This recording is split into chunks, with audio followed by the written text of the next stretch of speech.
మన దేశంలో కశ్మీర్ నుంచి కన్యాకుమారి వరకు రైల్వే వ్యవస్థ పనిచేస్తోంది.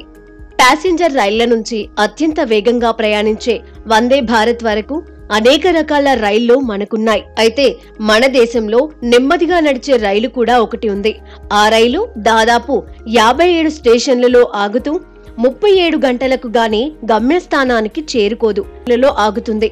పెద్ద స్టేషన్లలో కాస్త ఎక్కువసేపు ఆగే ఈ రైలు చిన్న స్టేషన్లలో మాత్రం 1-2 నిమిషాలకు మించి ఆగదు. హౌరా నుంచి అమృత్సర్ వరకు 1910 కిలోమీటర్ల దూరాన్ని చేరుకోవడానికి ఈ రైలుకు 37 గంటల సమయం పడుతుంది.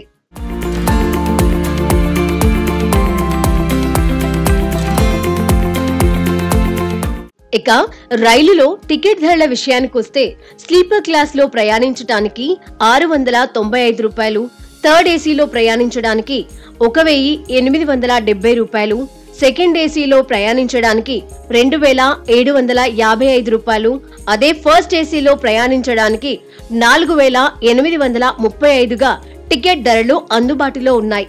ఎక్కువ ప్రాంతాలను కవర్ చేస్తూ ఈ రైలు నడుస్తూ ఉండడంతో ప్రయాణికులు కూడా దీనికే మొగ్గు చూపుతున్నారు. ఇది హౌరా స్టేషన్ నుంచి రాత్రి 7:15 బయలుదేరి మూడో రోజు ఉదయం 8:40 అమృత్సర్ చేరుకుంటుంది.